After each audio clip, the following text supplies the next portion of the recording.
Am I the asshole for refusing to stop bringing my wife's homemade Mexican lunches to work? I 30 for male work in construction, and my wife 30 to female makes me the best lunches.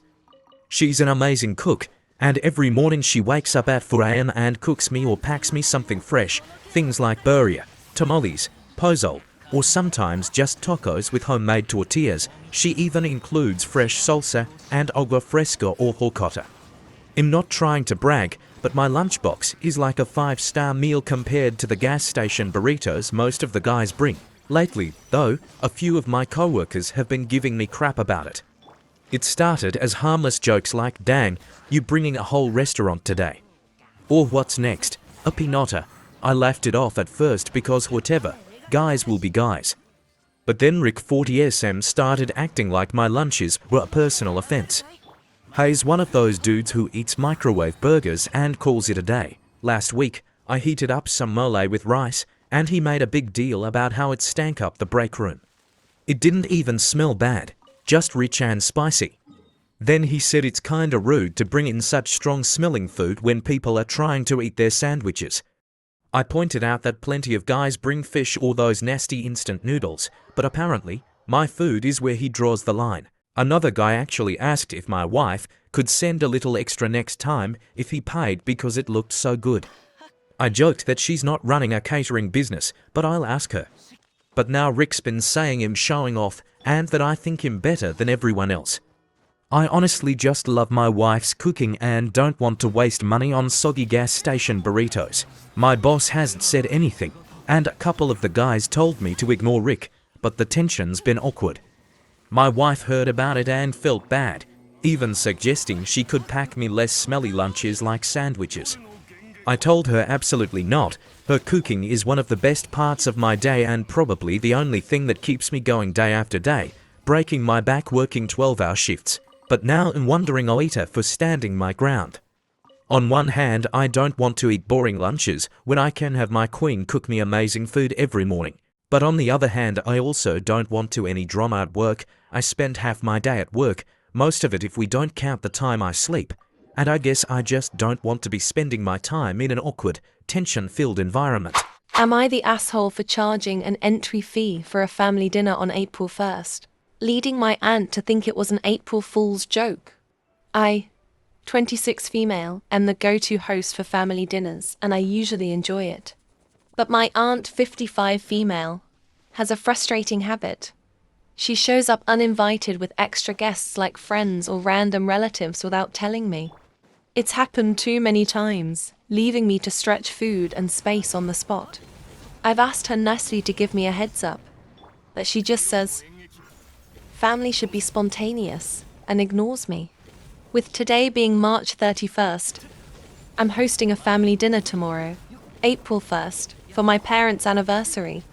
Knowing my aunt will likely crash it with extras, I decided to try something new. Last week, I sent a group message saying that because hosting costs keep rising and the guest list keeps growing, I'm asking each adult to chip in $10 to cover expenses. I figured this was a fair way to handle it without pointing fingers. Tomorrow's the big day, but I can already picture it. My aunt will roll up with 3 unannounced friends. When I ask for the $10 contributions at the door, she'll probably laugh and say, "Oh, great April Fool's joke." I'll have to explain it's not a prank and that it's about respect and planning. Especially since she keeps doing this.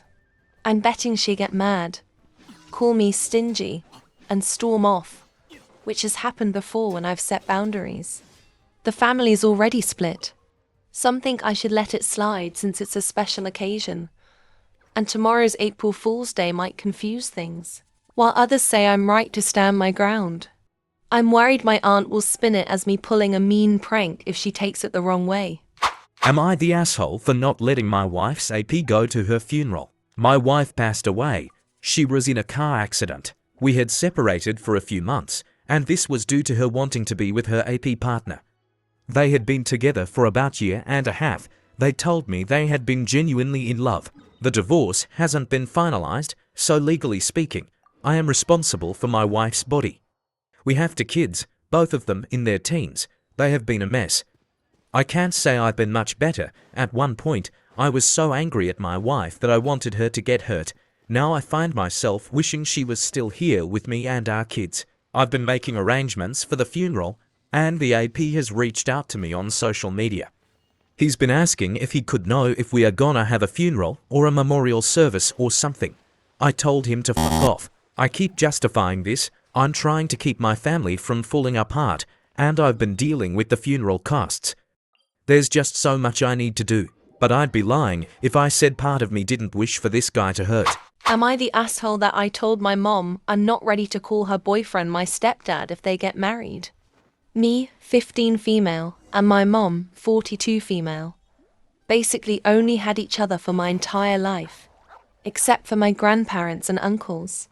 But I've never really had my dad in my life. My father figures were my grandpa and papa, step-granddad. Anyway, my mom has been dating her boyfriend John, 42 male, for about 3 years. John and her were high school sweethearts, but broke up when she left for college in her sophomore year. I like John. He is a pretty good guy, and he always takes into account my feelings and how I feel about things. Just so you guys know that he doesn't hurt us in any way. Anyway, my mum sat me down last night and asked me if I was okay with her and John getting married, if he proposes. I said I was okay with it, but I was worried about how the girls felt. His 2 daughters. She told me they weren't asked that question, but when the time was right, they would ask them. I said, okay, that's fine. The next question that she asked me was if I was okay with John adopting me calling him my stepdad. I said I wasn't comfortable with that due to past experiences. A little background information. My mom was in a mentally abusive relationship with a guy we'll call Little F. They were together for 6 years, and honestly those 6 years were hell. He did things that weren't okay, like throwing things and saying we were all worthless. Please do not worry, he is in prison now because of tax fraud. Anyway, my dad was in the military, and during COVID he passed away due to some health problems. This was really hard on me, even though I didn't know him that well. Little F used this to mentally manipulate me and made me feel worthless. One day he told me he wanted to adopt me, and we both cried. A few minutes later he started yelling and screaming at me about not washing a cast iron. The only reason I didn't wash the cast iron was because he told me not to. He then started saying things like, "You never deserved a father." This incident was why I told my mom I didn't feel comfortable with John doing that. She then got upset and started saying things like, "But he cares so much about you. And all that stuff is in the past." I got upset and told her I care about him too, but I still have the right to not want to get adopted. She then called me a brat and left. I don't know if I'm the asshole or not. So am I the asshole that I told my mom I didn't want to call her boyfriend my stepdad if they got married? Am I the asshole for telling my mom she's not allowed to babysit after she cut my daughter's hair? My wife 30 to female and I 30 for male have a 6-year-old daughter Lily which has long, curly hair that she absolutely adores. Taking care of it is a bonding activity for her and the wife. They do hair masks, try out different braids, and Lily loves showing off her princess curls. Last weekend, my mom, who we will refer to as Karen from now on, offered to babysit Lily so my wife and I could have a date night. When we got back, I was shocked to see that Lily's beautiful hair had been cut into a short, chin-length bob. My mom proudly said she fixed it, claiming it was too unruly and that Lily would look more mature this way. When I asked her why the fuck would a 6-year need to look more mature, all I got was a blank stare. Lily was devastated. She kept saying she didn't want to look like a boy and cried for hours. My wife was furious and asked Karen why she thought this was okay.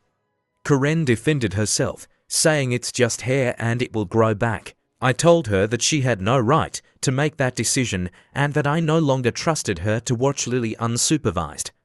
Karen was livid, accusing me of overreacting and punishing her over a haircut. She insists she was just trying to help and says I'm being disrespectful by taking her grandparent rights away. My sister thinks I'm being harsh, saying Karen was probably overwhelmed and trying to manage Lily's hair. But I feel like boundaries were crossed. Lily is still heartbroken and I don't know how to fix the damage. Am I the asshole for telling my Karen she can't babysit anymore?